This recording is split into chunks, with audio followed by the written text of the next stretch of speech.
ఈ సినిమా ఖచ్చితంగా ఒక 1000 కోట్లు కూడా కొట్టే ఛాన్సులు ఉన్నాయి. అన్ని థియేటర్లు వేశారంటే ఖచ్చితంగా 1000 కోట్ల పక్క అంతే. ఇప్పుడే సాంప్రదాయాన్ని శుద్ధ పోసని అనే సినిమా చూశాను భయ. శివాజీ అన్న దెబ్బకే ఇండస్ట్రీ మొత్తం మారిపోయింది.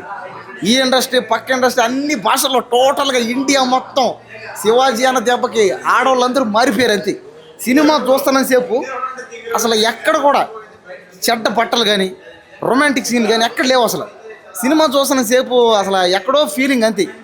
ఒక 20 years బ్యాక్ వెళ్ళిపోయాం అంతే. ఎందుకంటే అప్పుడు నేను పుట్టలేదు కాబట్టి. ఏంటంటే లయ గారు శివాజీ గారు వీళ్ళిద్దరు కలిసి చాలా సినిమాలు అయితే చేశారు.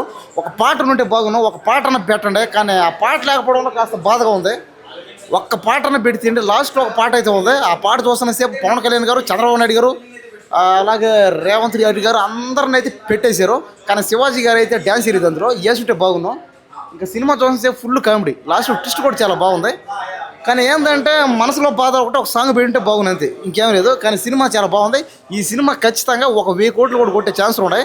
అన్ని థియేటర్లు వేశారంటే ఖచ్చితంగా 1000 కోట్ల పక్క అంతే.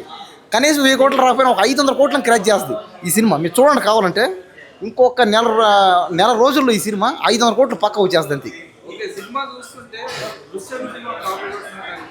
దృశ్యం సినిమా అదే ఈ మధ్య వచ్చి ఏ సినిమా చూసినా కూడా ఏదో సినిమా కాపీ అయిపోతుంది. డ్యాన్స్ అయినా, పాట అయినా, డైలాగ్ అయినా.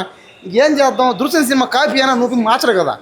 నువ్వు నేను మార్చను, తను చూడాల్సిందే. ఎవరైనా అంతే, తప్పదు. నువ్వైనా నేనైనా ఎవరైనా పేకలేరు వాళ్ళని. కాబట్టి ఉన్న చూడాలా, ఎంత చేసుకొని పోవాలి, లేదా థియేటర్ రావడం మానేయాలి అంతే. ఆ బంజీ